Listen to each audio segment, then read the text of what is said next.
तो धन का मालिक है कुबेर। धन का मालिक कौन है? कुबेर।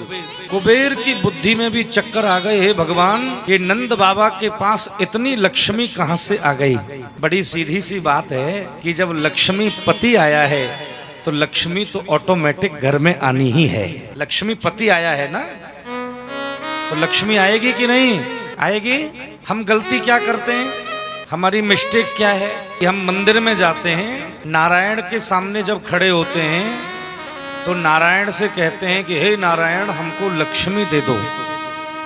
क्या मांगते हैं? सुख संपत्ति।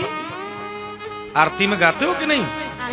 सुख संपत्ति घर आवे, हमें लक्ष्मी दे दो, लक्ष्मी दे दो, लक्ष्मी दे दो।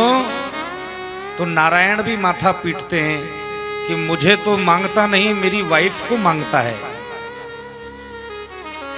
कोई व्यक्ति आपसे आपके घर आकर के ये कहे कि नहीं नहीं आप अलग हट जाओ, आपकी पत्नी से बतराना है हमको, आप नहीं चाहिए, आपकी पत्नी चाहिए, तो सर फोड़ दोगे आप उसका कि मूर्ख हमसे तो बात नहीं करता, हमारी पत्नी से बतियाता है, हमारी पत्नी को।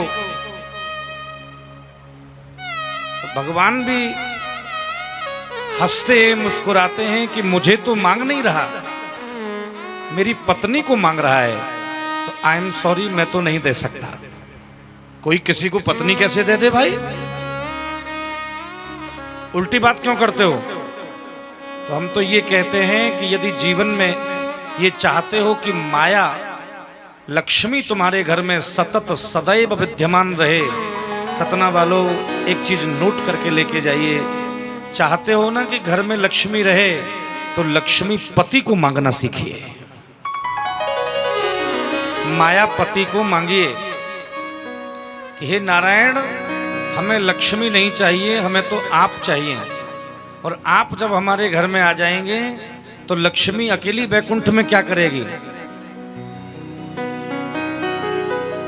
कितनी भी सुविधा संपन्न घर क्यों ना हो, कितनी भी एयर कंडीशन व्यवस्था क्यों ना हो, कितनी भी डनलप के गद्दा क्यों ना हो, कितनी भी मणि माणिक्य क्यों ना हो, पैसा कितना भी भरा क्यों ना हो, लेकिन याद रखिए पतिव्रता स्त्री का मन बिना पति के अपने घर में नहीं लगता। अगर आप पतिव्रता हैं, अगर आपका प्रेम है अपने पति से, तो व्यवस्थाएं आपको पकाने लगेंगी, बोर हो जाएंगे आप। क्यों? क्योंकि पति नहीं है। उन व्यवस्थाओं का आनंद भी अपने के साथ होता है कि अपना कोई पास में रहे।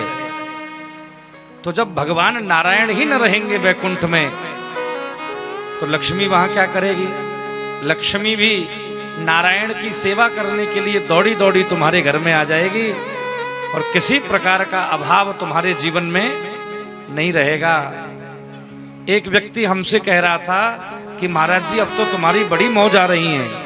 मैंने कहा ठीक कह रहा है, ठीक कह रहा है। तो उसने हमसे पूछा कि इतनी मौज कैसे आ रही है? तो हमने भी उसको मुस्कुरा करके कहा कि यार क्यों उल्टी बात कर रहा है, जो बादशाह से जुड़ता है वो भिखारी कैसे रह सकता है? क्यों उल्टी बात कर रहा है यार? जो शहंशाह से जुड़ेगा वो गरीब रहेगा, भिखारी रहेगा, किसी युग में नहीं, किसी काल में नहीं। तो हम तो राजाधिराज द्वारकाधीश के चाहने वाले हैं, और जब हम राजाधिराज द्वारकाधीश का चिंतन करते हैं तो क्या राजाधिराज द्वारकाधीश हमारा चिंतन नहीं करेगा?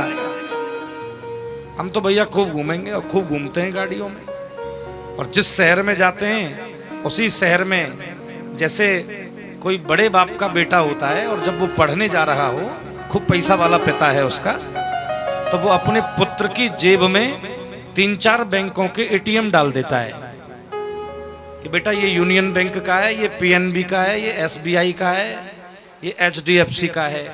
तुझे जहां जरूरत पड़े मेरे पुत्र तू अभाव का दर्शन मत करना, जहां जरूरत पड़े कार्ड लगा करके तो पैसा निकाल लेना। तो जैसे वो बड़े बाप का पुत्र, पैसे वाले पिता का पुत्र जिस शहर में जाता है उस शहर में एटीएम कार्ड लेके घूमता है, उसी प्रकार भैया हम तो राजाधिराज द्वारिकाधीश के पुत्र हैं। उनके नाम स्मरण को करने वाले, उनकी कथाओं का विस्तार करने वाले हम अपने आप को ठाकुर बांके बिहारी का लाडला समझते हैं। तो जब एक सामान्य पिता 4 एटीएम रख देता है जेब में, तो बिहारी जी भी आप यूं समझिए कि जिस शहर में जा रहे हैं वहीं हमारी व्यवस्था करा रहे हैं। जिस शहर में चले जाते हैं, सतना गए तो सतना में मौज आ रही है, पटना गए तो पटना में मौज आ रही है, कानपुर गए तो वहां भी मौज आ रही है, और नागपुर गए तो